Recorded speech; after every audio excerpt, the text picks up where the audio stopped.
este exitoso seminario que realizó el Instituto de Prensa en San José a comienzos de este mes sobre la integración en la sala de redacción, que es el tema que ella va a tratar también hoy. Ella viene como estuvo de directora en esta famosa redacción única de la cadena Capriles, que se formó allá como 2 años y medio en Caracas, y que experimentó con el sistema de integración de multimedios, múltiples mesas, derribó los muros, eh, los redactores no tenían ya sus cubículos, sino que eran mesas integradas por más. Y fue uno de los experimentos uno de los ensayos, mejor dicho, del multimedia que más llamó la atención en aquel momento. Nosotros en San José estuvimos en la redacción también del diario La Nación de Costa Rica. Nos quedamos muy impresionados por la manera en que están haciendo ellos la integración, que tiene que ver bastante con las métricas de lectura que han hecho, un poco siguiendo el paradigma del New York Times. Y creo que esa es la tendencia en donde muchos diarios van ahora. Carmen nos va.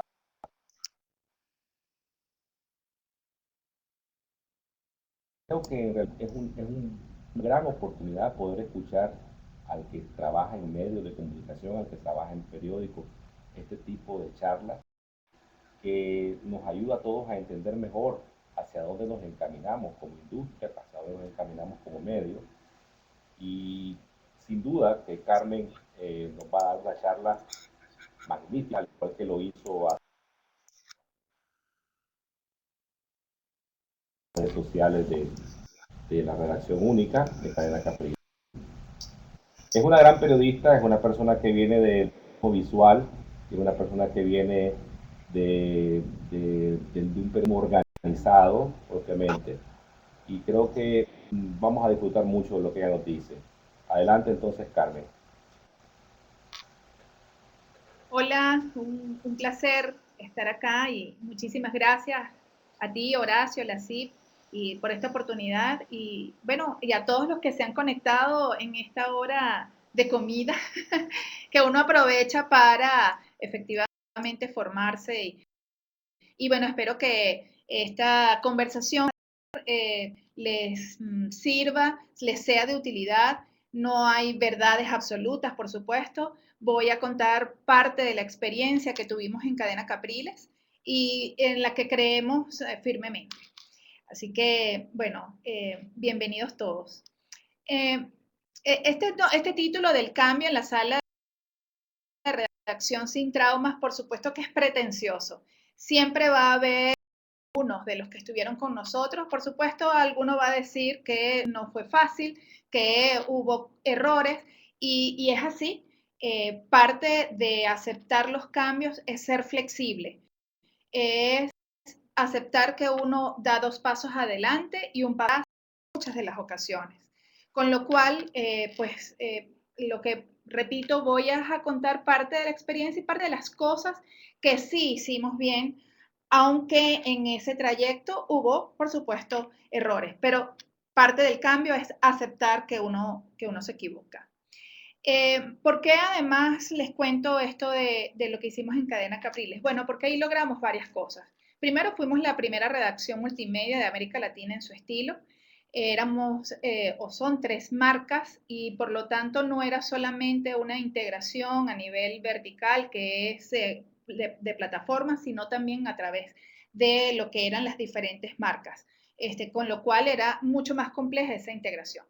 Instauramos lo que llamamos el periodismo 360 para nosotros, como muchas de las personas actualmente o de las empresas tienen como prioridad el digital first.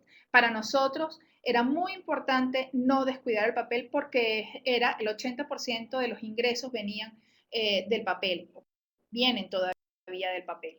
Entonces, para nosotros llamamos periodismo 360, hablar de cómo planificábamos las coberturas pensando en todas las plataformas.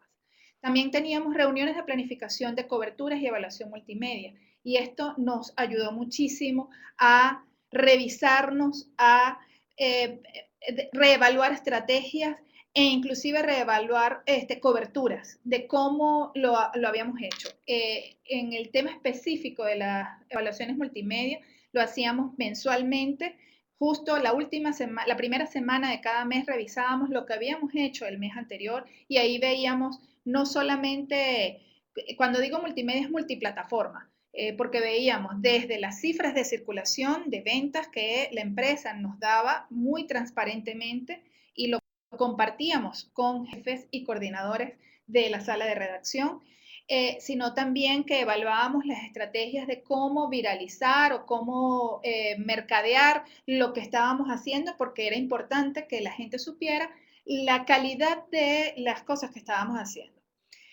Produjimos, reportajes de investigación, tanto que, bueno, el último gran reportaje de investigación que se hizo con la antigua UCI y que valió de alguna manera empezar a salir de allí de Cadena Capriles, ganó el premio Gabriel García Márquez. Es decir, nuestro objetivo cuando hicimos todo el tema de la integración era lograr un periodismo de calidad y al final lo logramos. Introdujimos la autoría colectiva y formamos periodistas polivalentes. Y tan es así que la gran mayoría de los periodistas que se han ido ya de Cadena Capriles, que no están trabajando en su mayoría en redacciones de portales, haciendo muchísimas más cosas de lo que hacían hace 3, 4, 5 años cuando solamente trabajaban para el papel.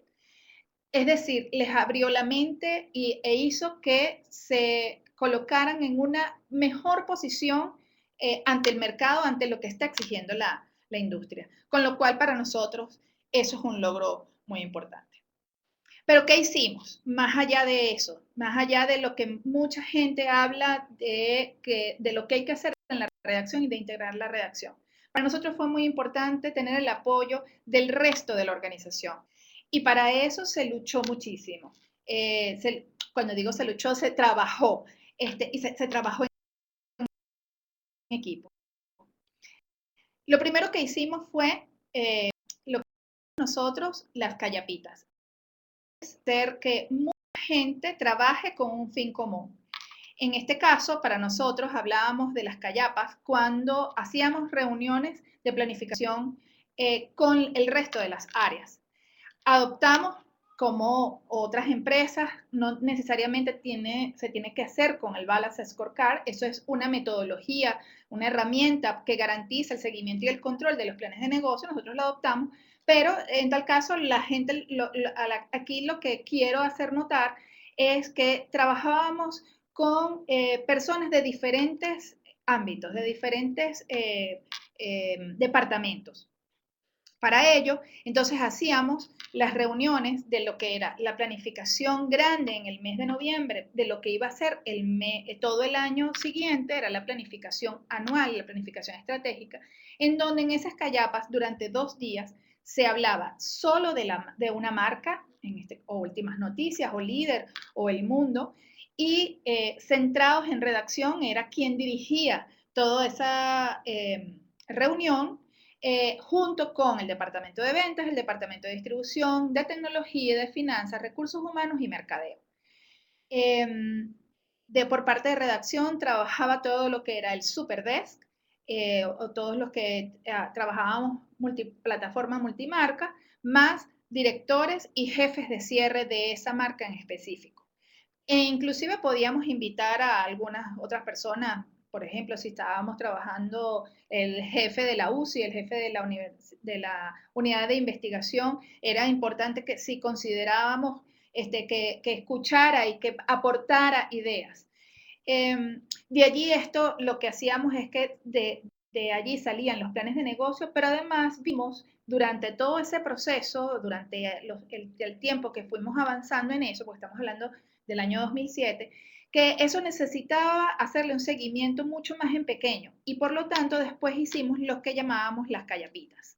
Esas callapitas se hacían mensualmente y se reunía ventas, mercadeo, redacción y distribución y se convirtieron en unos espacios de proyectos y de seguimiento. Había una transparencia total en todo lo que eran los números Pero sobre todo ese momento de innovación y en el cual nos poníamos de acuerdo y trazábamos estrategias de corto, mediano y largo plazo. Con lo cual, pues todos bailábamos al mismo son, todos estábamos trabajando y remando para lograr un mismo fin. Por ejemplo, ¿qué era lo que hacíamos allí? Aumentarlo, decía la dirección del periódico o de la empresa, hablaba que uno de los lineamientos era aumentar los ingresos en 40% en últimas noticias. No nos decía necesariamente que era a través de la venta del periódico o a través, sino que se necesitaba que se aumentara los ingresos en un 40%. Es un ejemplo. ¿Qué hacía redacción? Bueno, redacción, por ejemplo, proponía, vamos a crear una sección que se llame El Mercado con Últimas Noticias, que va a tener una frecuencia interdiaria.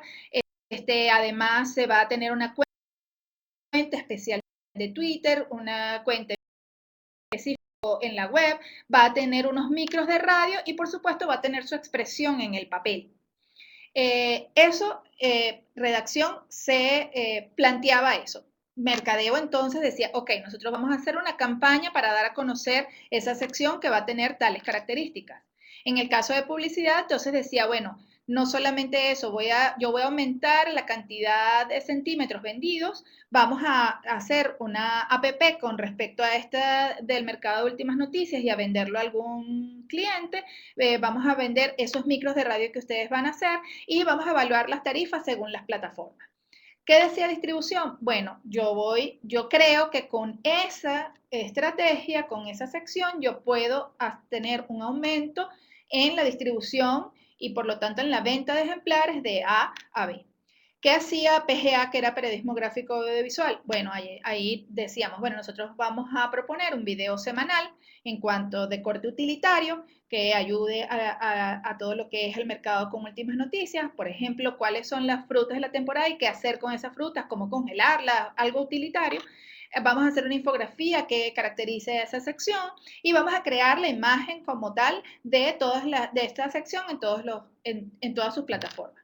¿Qué hacía recursos humanos? Bueno, veía si había que reclutar o no a alguien más, si había dinero para eso, o si no, si se tenía que capacitar a un personal específicamente, buscar la manera de que esa persona se sintiera cómoda ante el nuevo reto que tenía que afrontar.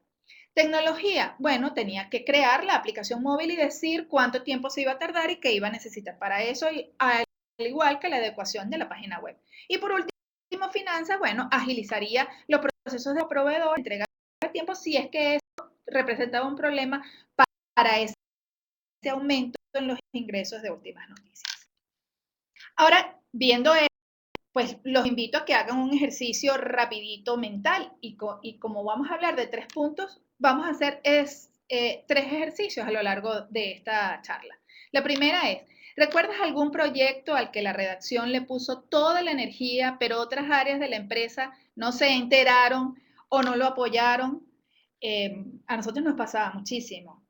Hacíamos un especial multimedia y ventas llegaba después de que en la calle le decían, wow, qué bueno ese especial, a algún cliente y ellos decían, ¿por qué no me dijeron? Claro, sí, lo dijimos, pero a lo mejor no lo dijimos tan contundentemente. Entonces lo que hacíamos es que, bueno, vamos a ver cómo los hacemos que se enteren antes. Y las callapitas nos servían para eso. Si tuvieras la oportunidad de hacer una callapa en tu empresa, ¿a qué gerencias invitarías por ser vitales? ¿Cómo sería esa lluvia de ideas? ¿Cómo se lo plantearías a la empresa? Bueno, allí les dejo esa reflexión. Veamos el segundo punto. Indicadores en cascada, no una cascada de indicadores. Muchas de nuestras empresas trabajan con ese estilo, trabajan con indicadores, pues nosotros también. A partir de 2004 hablamos de un bono de remuneración variable, que era en una primera instancia para todos los gerentes de primer y segundo nivel. ¿Qué quería la empresa con esto? Pues que precisamente todos trabajáramos en equipo, todas las gerencias alineados con los planes editoriales, trabajáramos en función de objetivos comunes.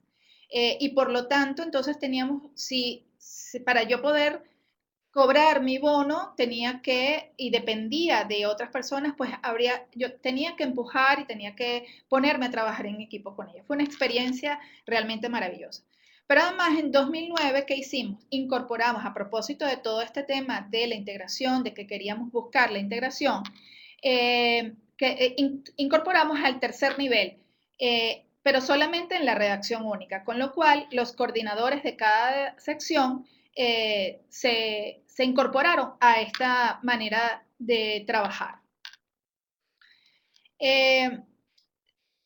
Aquí muchas veces nos trabamos porque decíamos, ¿cómo vamos a medir la calidad? No todo es medible cuantitativamente, sino cómo vamos a hacer con la calidad. Y si bien al principio nos costó muchísimo, siempre les digo que se puede conseguir la manera de medir las cosas. Ahora, hay que tener cuidado, porque en el caso nuestro nos volvimos un poco locos y entonces teníamos indicadores para todo. Y ahí está en que si haces una cascada de indicadores, la manera de hacer seguimiento va a ser un poco más difícil, con lo cual lo que hicimos fue que nos concentramos en la metodología de Franklin-Covey, que habla de las metas crucialmente importantes, y hablábamos de hasta 5 indicadores nada más. Por ejemplo, indicadores de cierre temprano. Esto lo hicimos hace muchísimo tiempo, estábamos hablando 2004-2005, estábamos fallando en todo el tema de la entrega a tiempo, y pues en Venezuela los periódicos salen es por carretera, con lo cual la primera edición, la edición nacional, tenía que salir a las 8 de la noche a más tardar. Y lo que hicimos fue, bueno, vamos a poner todo lo que es producción, redacción, a trabajar en lo mismo. Y con lo cual tenían entonces un indicador. Tenían que cerrar 80% de las veces en el mes, un promedio, a tiempo. Y decíamos un promedio y un 80% porque sabemos que, bueno, en Venezuela las noticias abundan. Y el presidente podía ponerse a hablar a las 9 de la noche perfectamente y eso hacía que se cambiara toda la edición. En otra oportunidad, cuando vinieron nuevos jefes a Últimas Noticias, se estaba perdiendo todo ese lenguaje popular que caracterizaba Últimas Noticias, con lo cual entonces queríamos retomar esa virtud que tenía Últimas Noticias, con lo cual hicimos entonces un índice de popularidad. Igual, en los titulares debía aparecer un 80% de las veces palabras, y hicimos todo un glosario, y pues hubo jefes a los que se les pusieron esa meta. Pero también más adelante nosotros tenemos un consejo de lectores que es muy importante, eso nos valió un premio en el año 2012 como la marca que más y mejor interactuaba con su audiencia a través de diferentes expresiones. Y una de esas expresiones era el consejo de lectores, o es el consejo de lectores. Con lo cual no quería, pero muchas veces los periodistas y coordinadores no le tomaban la debida importancia. Al principio, ya después se dan cuenta de esto, lo vital que era que la gente se diera cuenta de que el Consejo de Lectores daba información y pautaba o sugería cómo cubrir o temas que cubrir. Entonces, igual, decíamos, bueno, a tal sección tienes que tener 2 trabajos publicados al mes con el sello del Consejo de Lectores. O la cantidad de visitas mensuales promedio en cuanto a lo que eran los videos o las infografías. Al principio era la cantidad de videos o infografías que hacíamos porque necesitábamos hacer el músculo. No sabíamos la capacidad que tenían los videógrafos o los infógrafos, con lo cual pues había que incentivar que se hiciera. Una vez que ya teníamos el músculo hecho, ya entonces nos dedicábamos a ver la calidad. Y bueno, por último, especiales multiplataforma desde la Unidad Centralizada de Investigación, transversales a todo PGA y todo radar, con lo cual ellos tenían que hacer 3 especiales al año y tenían que ponerse de acuerdo con diseño, fotografía, infografía, video y radar, y las 4 áreas tenían indicadores en común.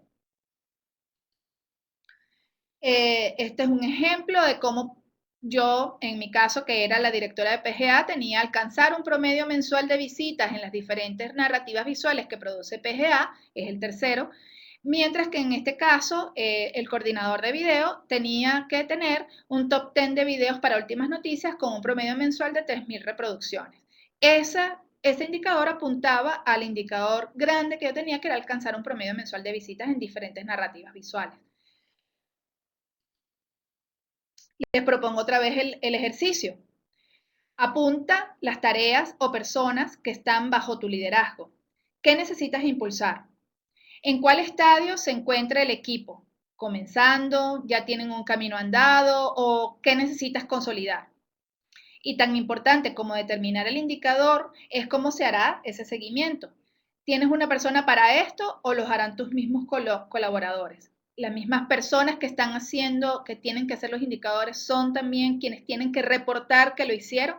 Eso es importante que lo discutan al principio. Pero para determinar cuál va a ser el indicador, las preguntas iniciales que es, ¿en qué lugar, en dónde están en este momento eso que quieres impulsar? Es fundamental. Aquello de que les decía que antes hacíamos la cantidad para saber cómo era nuestra capacidad de hechura, para luego, una vez que sabíamos cuánto podíamos hacer, entonces, ok, ahora sí nos dedicamos a la calidad. Y la tercera es, bueno, un poco jugando, a lo mejor sí un poco malvada aquí. Pon en la sopa de tus pares pastillas de Ubicatex. Y esto es que muchísimas veces, pues nosotros dentro de la redacción, cuando nos hablan de integración, venimos y estamos en este tipo de webinar o vamos para otros lugares, conocemos, estamos en congresos y empezamos a hablar y ya nosotros sabemos qué es esto de la integración, sabemos sus pros y sus contras, o por lo menos hemos escuchado mucho más de esto. Pero no necesariamente la gente de recursos humanos está al mismo nivel que nosotros, la gente de tecnología, la gente de finanzas. Y cuando hablo de nivel, lo que quiero decir es que no necesariamente tenemos la misma información.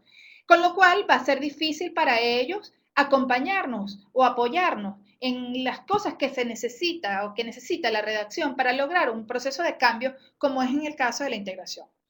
Entonces, ¿qué hacer?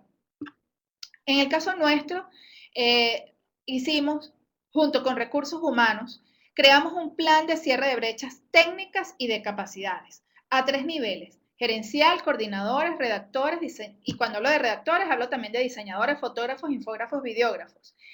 ¿Qué vimos? Bueno, en 2009, cuando el presidente de la empresa decreta que ahora somos una empresa multimedia multiplataforma, la mayoría de los que estábamos allí en ese momento nos miramos las caras y dijimos, ¿con qué se come esto?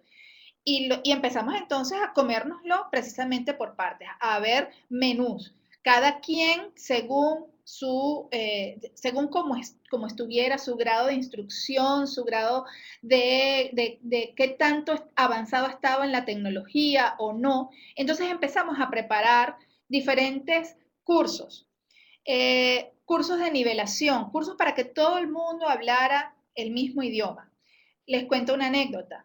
Cada vez que Natalia Alvaray, que era la vicepresidenta de medios, hablaba sobre Alexa, muchos de los que estaban allí pensaban que era una chica bella que andaba rondando por las redacciones.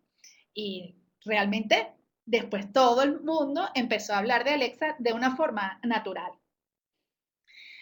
Parte de los cursos no necesariamente los hacíamos en sitios fuera de la redacción.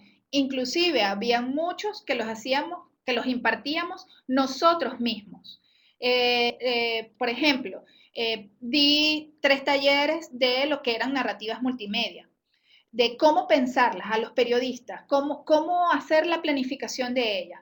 O en el caso de nuestro coordinador de video, que venía y hacíamos talleres cortitos de 1 hora para redactores en los que agarrábamos los dispositivos móviles y les decíamos cómo hacerlo si estás en un momento en el que no tienes un camarógrafo contigo, un videógrafo contigo, cómo hacer un video de manera que se vea bien, cuánto tiene que pesar, cuánto tiene que durar, para que lo puedas enviar inmediatamente a la web. Eh, lo digo así también como hicimos un diplomado con una universidad que duraba 5 meses, en donde venían profesores hablando para nivelarlo, para que todo el mundo estuviera hablando el mismo idioma. En el caso de tecnología, bueno, entendió las redes sociales. Muchísimas veces, sobre todo al principio con Facebook, ellos mandaron a que tenía que eliminarse Facebook de todo porque hacía perder el tiempo, porque la gente no trabajaba. Y nosotros dijimos, sí, puede ser que en las otras áreas de la empresa sea así, pero en el caso de la redacción, eso forma parte de las fuentes que tiene la redacción. Y costó, pero lo entendieron. Luego la velocidad de conexión y la seguridad, que eran muy importantes en el caso de todo lo que era la redacción. Teníamos el triple de velocidad que lo que tenía el resto de la empresa. Y por nuestra parte, en el caso de redacción, porque redacción también tiene que aprender de todas estas áreas, iniciamos unos nuevos procesos, empezamos a entender que los tiempos de la ingeniería, los tiempos de programación no son iguales a los tiempos de la redacción, que una noticia nosotros en papel la podemos cambiar en 5 minutos, 10 minutos antes de que se cierre la edición, tú puedes cambiar una página completamente, volverla a hacer y mandarla a hacer, inclusive cuando está el periódico ya en la rotativa. Sin embargo, para lo multimedia no es así. Hay que planificarse, hay que hacer las cosas con mucho más tiempo y no se puede estar, no necesariamente se podía estar cambiando si era un especial multimedia cuando lo hacíamos en Flash o todo esto. En el caso de ventas, ellos crearon una escuela de asesores multimedia, ellos también estuvieron mucho más, la redacción iba mucho más adelantada, pero lo hicieron y la redacción aprendió que aunque tenemos diferencias, por supuesto, en la manera de abordar la información, teníamos que bailar pegado con ellos. No era un matrimonio, pero sí era una relación consolidada de amistad, y por supuesto sin faltar a nuestros principios éticos. Y bueno, en finanzas, que siempre lo digo, ellos van a distinta velocidad, van un poquito más atrás, pero entendieron que debían, por ejemplo, facturar para diferentes plataformas, porque eso era lo que teníamos en ese momento, y la redacción aprendió de ellos a hablar sobre el EBITDA, a entender qué significaba eso, a trabajar para lograr tener control sobre el costo editorial, que es una cosa que siempre preocupa a la empresa y que siempre estamos, que siempre la empresa está encima de esto, ¿no?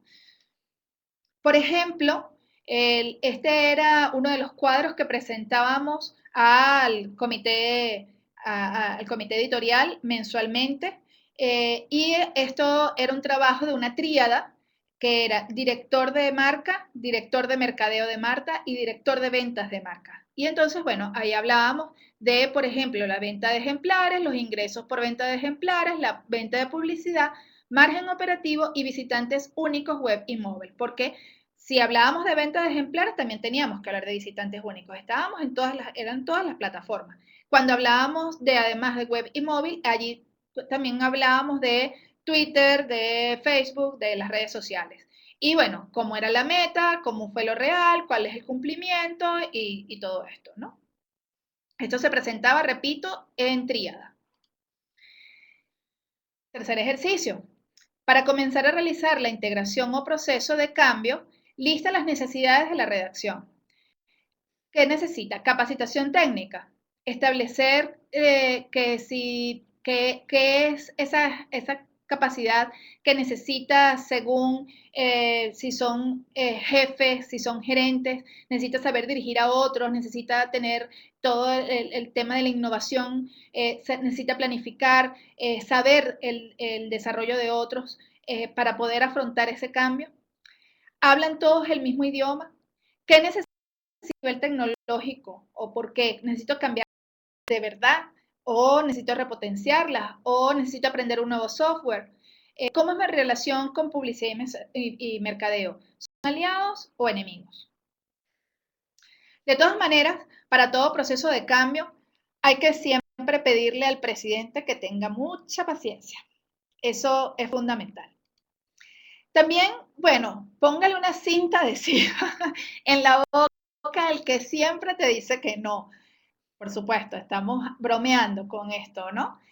Pero sí decirle, oye, dame un chance, explicarle, seguramente no necesariamente tiene toda la información y por eso tiene miedo al cambio.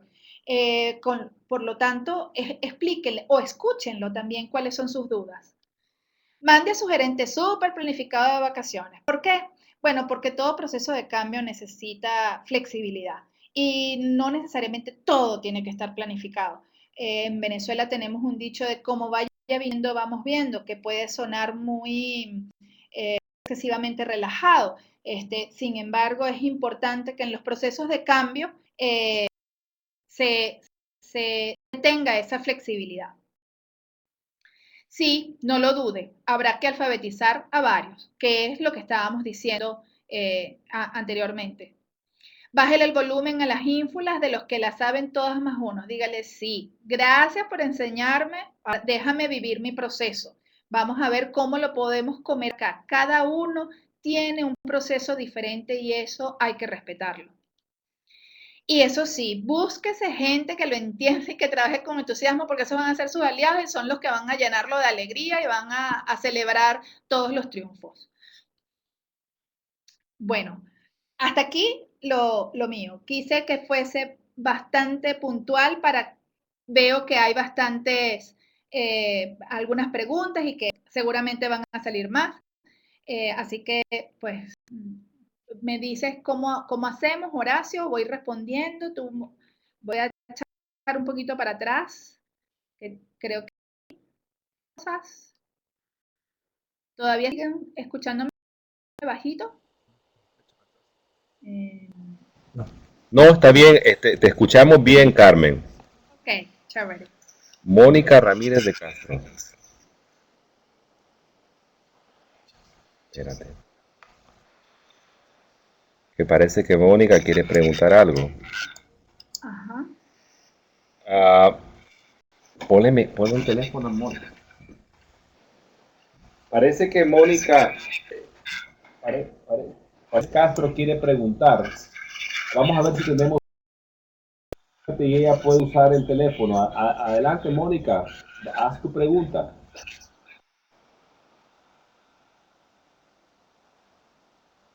Mónica, ¿estás ahí?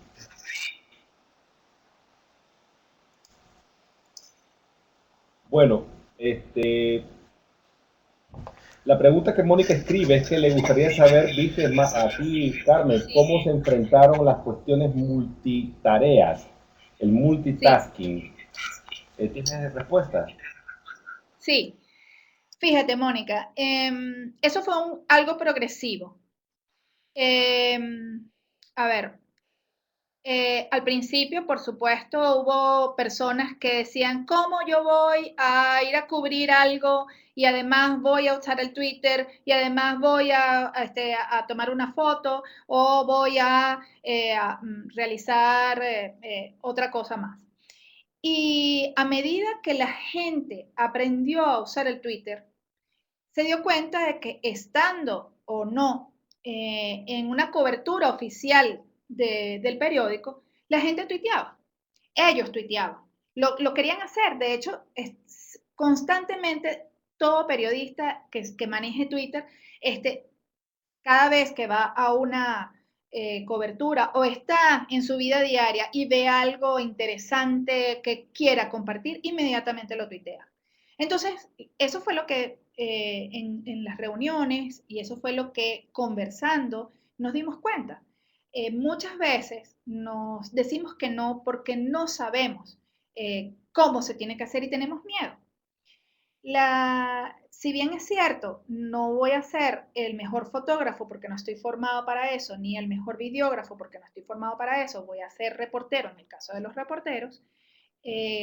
Tomar fotos es algo que ahorita lo hacemos cotidianamente con nuestros smartphones. E igualmente los videos. Nosotros establecimos que para coberturas especiales teníamos que llevar fotógrafo y videógrafo, pero había momentos en los cuales la noticia no esperaba, con lo cual, pues, fórmate para eso, no con una cámara específica, sino con tu smartphone. Y por eso era que decía, por ejemplo, el coordinador de video hacía talleres cortos de 1 o 2 horas de duración en donde explicaba cómo tenía que hacerse un video desde los celulares.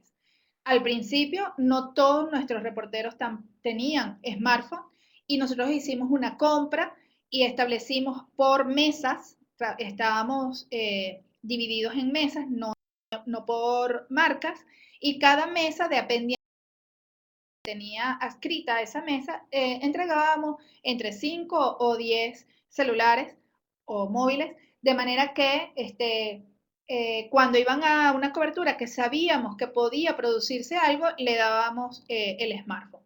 O si, por ejemplo, si era una rueda de prensa que iban a pasar por televisión, el reportero no necesariamente tenía que tuitear. Eso lo agarraba Radar y Radar lo tuiteaba. Pero sí podía también desde su cuenta, por ejemplo, varios años con muchas elecciones, este es el único, el año pasado que no hubo, entonces cada vez que había elecciones, lo que hacíamos es que Radar seguía a los reporteros a través del hashtag y retuiteaban a través de la marca.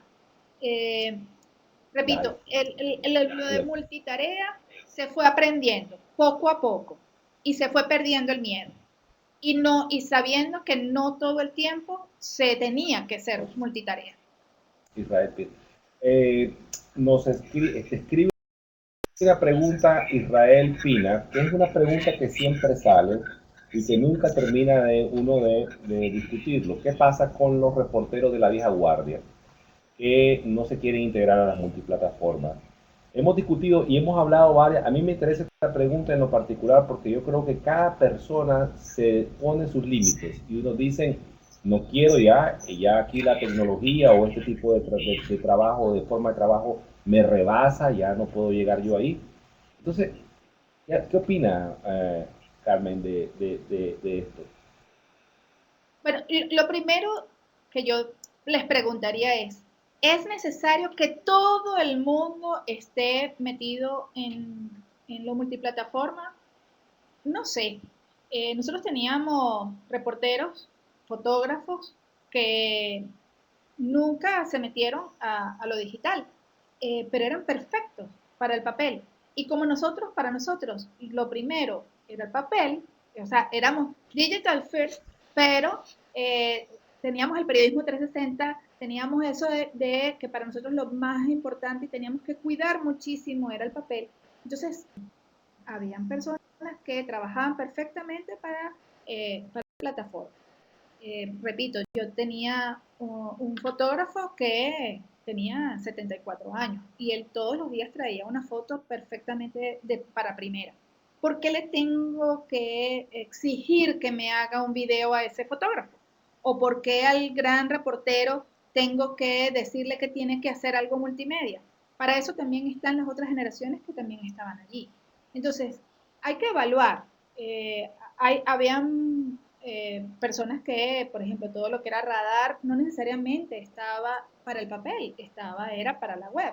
Entonces, yo ahí diría que tengamos paciencia. ¿Cómo hicimos nosotros muchas de las personas que sí creíamos claves para que estuviera en todas las plataformas? Bueno, los invitábamos a precisamente formarse y a medida que los jefes, los colaboradores, los que estábamos al frente, los líderes, aprendíamos y demostrábamos que no era difícil, que era chévere, que era emocionante, y las demás personas se iban agregando e iban perdiendo el miedo. Carmen, siguiendo con las preguntas, Alfredo Becerra, sí, vamos a colocar el webinar pronto en la página web, danos un día y lo podrás revisar luego en la página web de nosotros. Jonathan Lomeli y Ruth Lozada abordan el tema de los indicadores, de cómo medirlos en el momento adecuado y tal vez tú tienes alguna sugerencia sobre esto. Bueno, era un poco lo que les decía de la reflexión, preguntas, ese ejercicio que les ponía, ¿no? ¿Cómo saber cuál indicador colocar? Va a depender del momento, de lo que momento en el que esté tu gente capacitada. Con el tema de los videógrafos, nosotros en 2009 fue que establecimos un departamento de videografía y pasamos de tener 3 videógrafos a tener 8 videógrafos. Necesitábamos hacer muchos videos. La redacción, que es lo más fácil de pensar, para todo quería un video. Y como estábamos aprendiendo, no sabíamos realmente para qué debe ser un video y para qué no. Entonces, bueno, teníamos 8 videógrafos. ¿Qué queríamos entonces en el momento medir? Saber la capacidad que tenía ese departamento de realizar videos. No necesariamente era importante la calidad que estaban aprendiendo, pero sí la capacidad que tenía el departamento. Y entonces, una vez que ya vimos cuánto era la cantidad que podían ellos mensualmente producir, entonces ahí cambiamos. Ahí cambiamos a que ahora empezamos a necesitar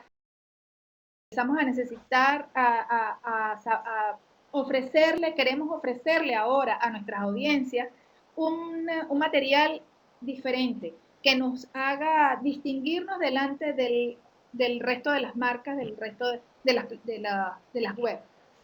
Con lo cual, entonces teníamos que hacer coberturas distintas y por lo tanto teníamos que ir viendo cuáles eran esos temas y esa calidad que se necesitaba, esa diferencia. Por lo tanto, entonces ya empezamos a pedir era tráfico, con siempre pendientes porque era algo que también no queríamos caer en la tentación de tener lo más fácil, las mujeres con poca ropa.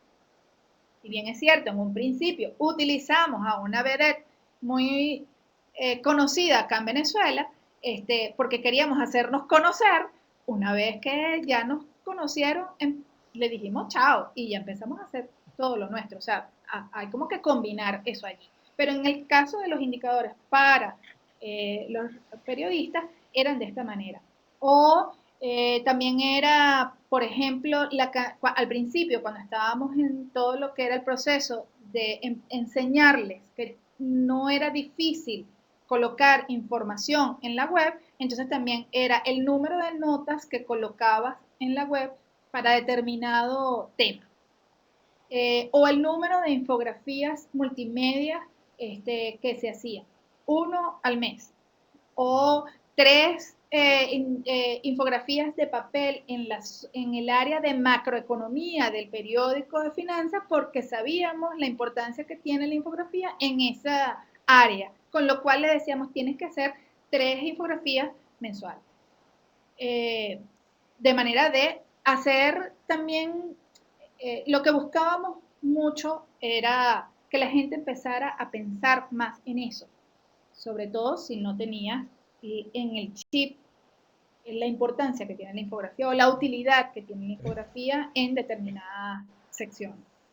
O en el caso de la UCI, si ellos tienen que hacer un trabajo semanal, ellos tenían que no solamente hacer el trabajo en papel, sino que tenían que hacer unas notas específicas para la página web y además dejar unos tweets redactados para que la gente de redes sociales dijera y explicara esos tweets.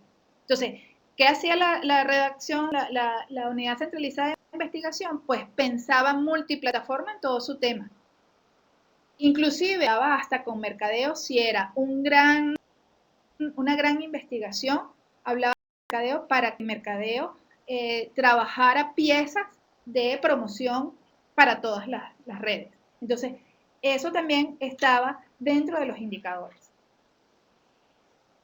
Carmen, voy a tratar de sintetizar dos preguntas, una de Keren Torres y otra de Paulo Moreira. Es sobre las tecnologías y el personal, el material humano que trabaja en estas salas de redacción. Karen pregunta de cómo hiciste para equilibrar, cómo hacían para equilibrar las tecnologías con las nuevas, con los pagos adicionales. Y Paulo pregunta que cuál es el mayor desafío, si las personas o la tecnología. Y de paso también te pregunta que si había un software específico para la sala de redacción.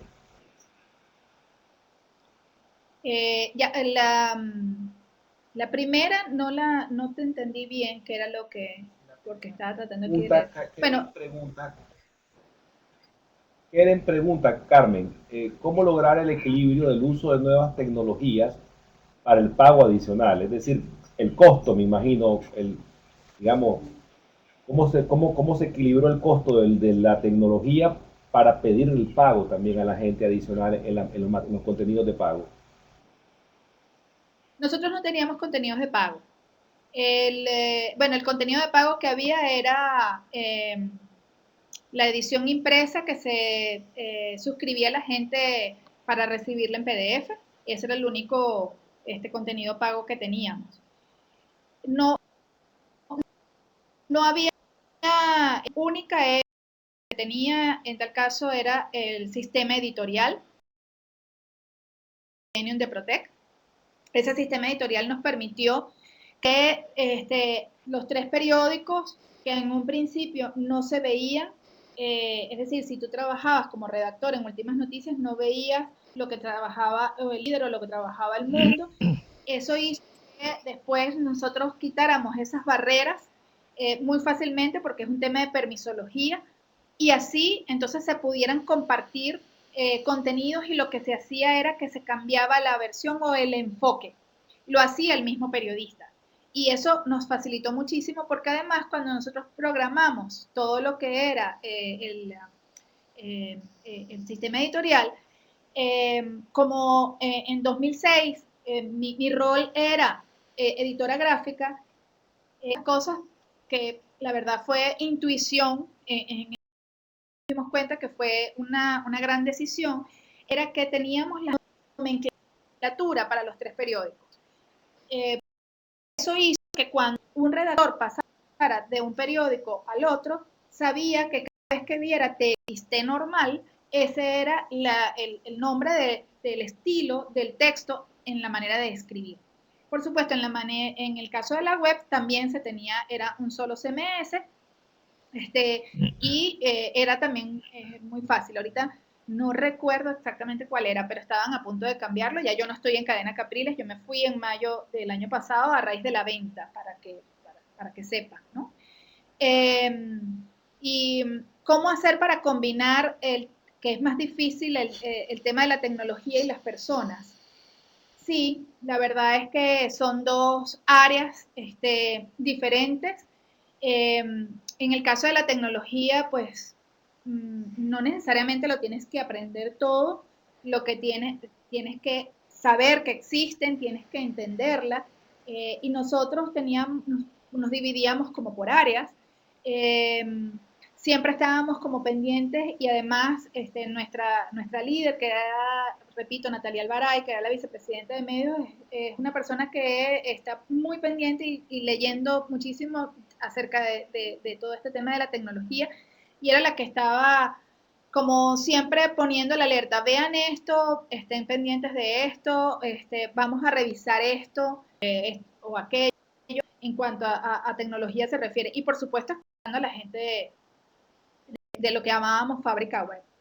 Y en el caso de las personas, bueno, hay que escucharlas, hay que escuchar sus miedos, hay que saber por qué, qué es lo que les pasa y tratar de darles las mejores herramientas para que se sientan cómodos. Nosotros no obligamos a nadie. Repito, nosotros lo que buscamos siempre fue los aliados que teníamos, los que estaban entusiasmados, los que menos miedo tenían, pues ellos eran los que más nos ayudaron a hacerle ver a los demás que era emocionante aprender a hacer cosas. Es importante además que los líderes sepan que hay que equivocarse o que no tengan miedo a equivocarse o que la gente, los reporteros, los fotógrafos, no importa si se equivocan porque estamos en un proceso de aprendizaje. Y eso es fundamental para transmitir confianza y para que la gente acepte las cosas. Sí. Carmen, hay una pregunta de Manuel Balam, que creo que nos acompañó en el seminario de San José, si no recuerdo mal. Manuel le dice, buen día, Carmen. Quiere que le respondas cómo se seleccionaban los integrantes del consejo y cómo los compensaban por su participación. Sí, sí. No, el Consejo de Electores es un trabajo, es un voluntariado. Se convoca por la prensa, por la misma marca y por las redes sociales. Y creo que son 25 personas. La escogencia, la gente se postula, se reciben alrededor de 200 postulaciones cada vez que se abre el proceso, dura un año. Tienen que demostrar que son lectores del periódico, se les hace una entrevista, se escogen de diferente sexo, de diferente edad, de diferente posición política, de diferente condición social o más que condición social, quizás del lugar de donde resida, e inclusive de diferentes profesiones o diferentes quehaceres o de diferentes costumbres. Se empezó en Últimas Noticias con la sección de Más Vida y Sucesos. Luego se abrió, a los 2 años se abrió para deportes.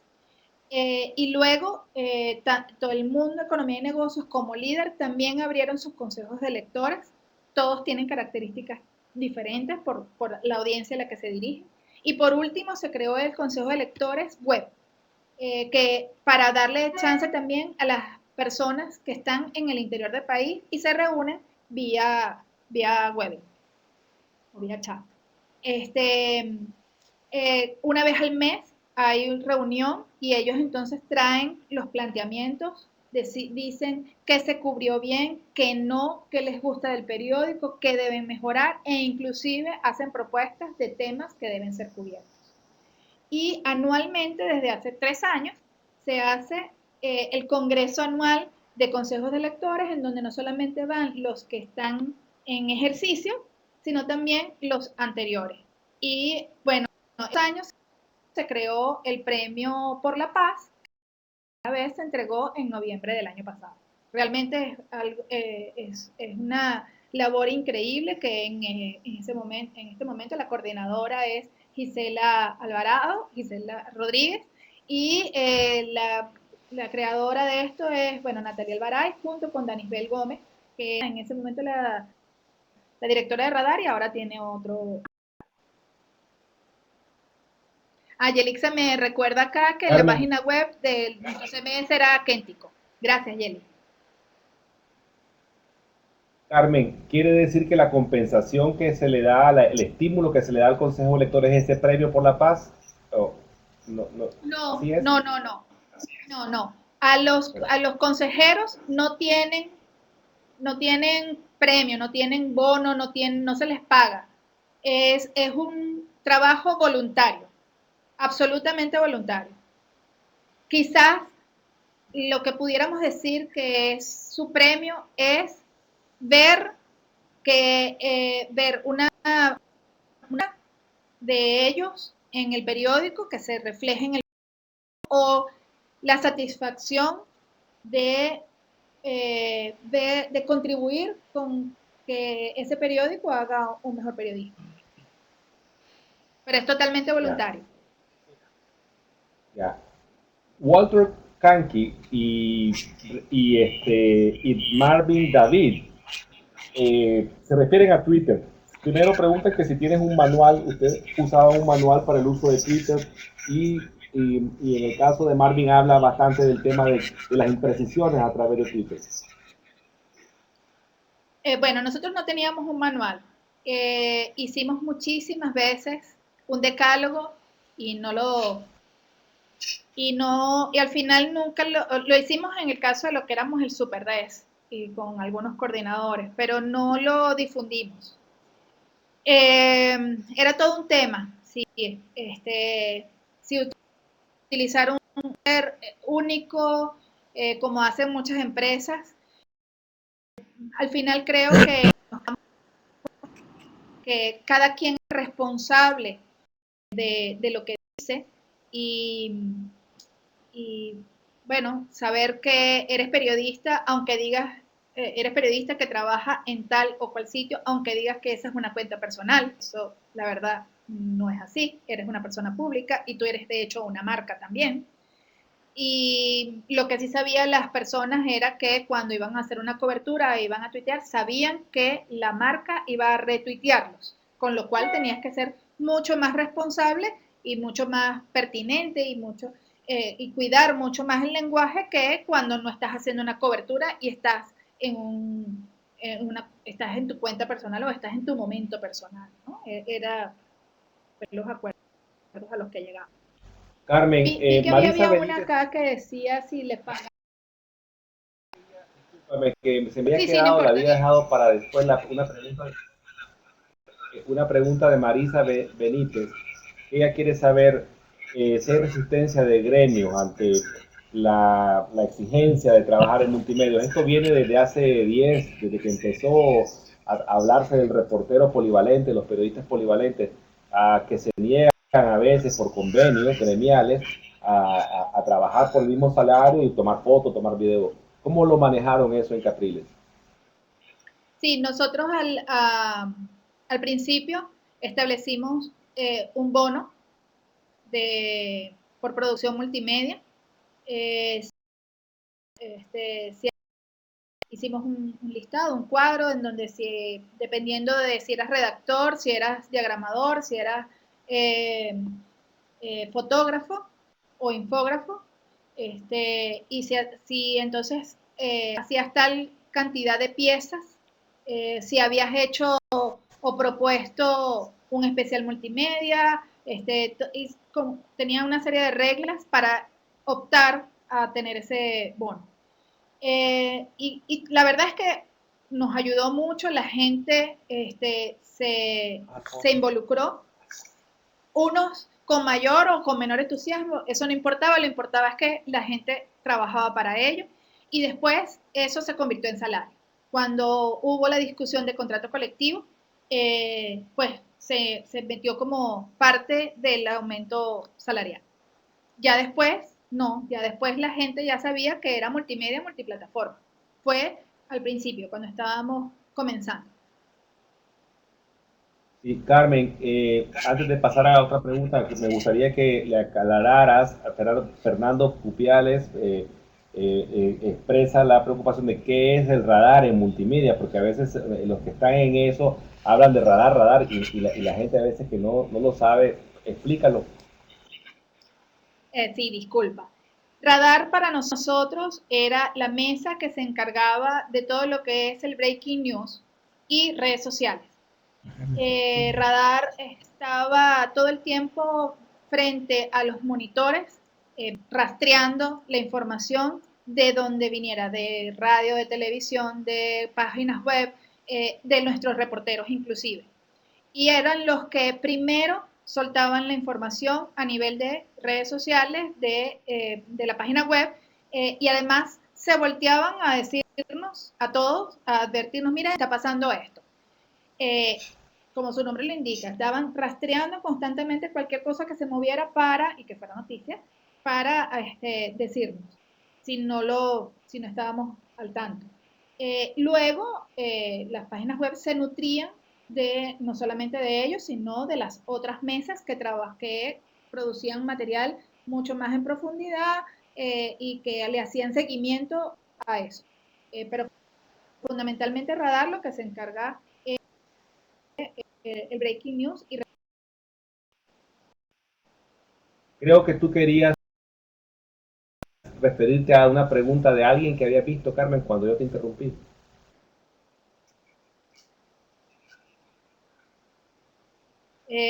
Pero creo que era lo Había una pregunta que tomar, no sé si era de Yelixa de ni los nada. y media eran.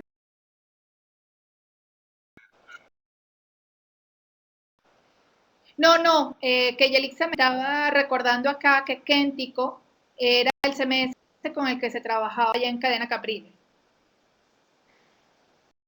Ya. Y lo otro que me está comentando aquí Yelixa era el tema salarial para los reporteros y que ya lo comenté.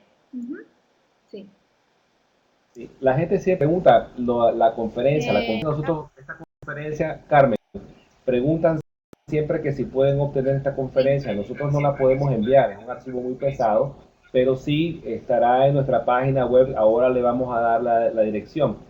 A ver, otra pregunta. El tema salarial parece que es algo que mucha gente quiso indagar. Ah, dice Arturo Moya que los infografistas multimedia eran periodistas que se reconvirtieron o eran diseñadores que se reconvirtieron en periodistas visuales. ¿Cómo fue la transformación? Nosotros, el departamento de infografía está conformado por periodistas que están especializados en esa área y por diseñadores. Son 8 infógrafos. Trabajaban en un principio para el papel solamente y luego entonces fuimos trabajando con la mitad de ellos en temas de multimedia. Les dimos formación y junto con Fábrica Web, pues trabajaban muy en equipo para ello. Yo creo que hicimos muchas cosas muy buenas, nos faltaron algunas, bueno, todavía se está haciendo, creo que tenemos mucho por aprender allí, pero el departamento de infografía, como el resto de los departamentos, sabía que tenía que trabajar para 2 plataformas, para 3 plataformas, porque inclusive nosotros hicimos para Instagram, en el tema, cuando vino el Mundial de Fútbol, hicimos unos videos de 12 segundos, unos videos infográficos en donde se le presentaba a la persona, al usuario, quién había sido, eh, quién había tenido más la posesión de la pelota, quién había sido el goleador o la figura más importante. Todo era un video de 12 segundos como los de Instagram, totalmente infográfico. Y eso lo hizo infografía, ¿no? Eh, y así, pues, o sea, estábamos constantemente viendo qué se estaba haciendo en otros lados para aprender a hacerlo y ellos lo hacían. No se podían pasar para el papel. También vimos muchísimas veces que en la web no necesariamente todo tiene que mover y las mismas infografías que trabajábamos para el papel se subían para la web muchísimas veces, eran las informaciones más las podíamos sacar antes de que el papel, porque sabemos que eran 2 públicos diferentes, con lo cual pues no importaba para la plataforma en la que trabajara. Repito, al principio, estamos hablando del año 2009-2010, cuando empezó todo el proceso, sí hicimos un bono de recompensación multimedia, pero eso luego ya pasó a ser parte del salario, del aumento natural anual que se lograba a través de la discusión de contrato colectivo, pero ya no se pagaba algo extra, sino que formaba parte de su salario. Solo se hizo al principio. Bien, creo que ya el tiempo se nos ha agotado, Carmen. Hay seguramente muchas preguntas más y este tema, en la medida en que tú lo vas desarrollando con tanta autoridad y tanto conocimiento, se extiende. Podríamos hacer otro webinar y seguramente lo vamos a hacer. Y seguramente lo vamos a hacer y ya hemos conversado contigo de eso. Pero por ahora lo vamos a suspender aquí por la hora, por el horario.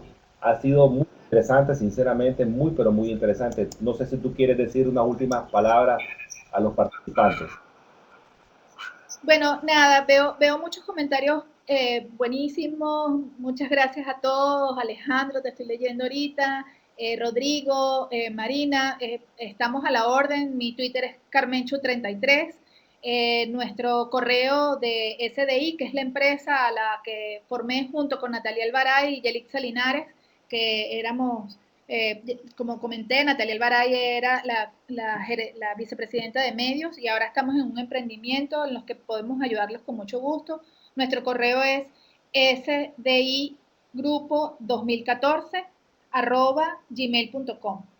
sdigrupo2014 o si quieren me pueden escribir a mi Twitter @carmenchu33 y allí pues nos podemos comunicar mucho más fácil y podemos seguir conversando y respondiendo preguntas con mucho gusto.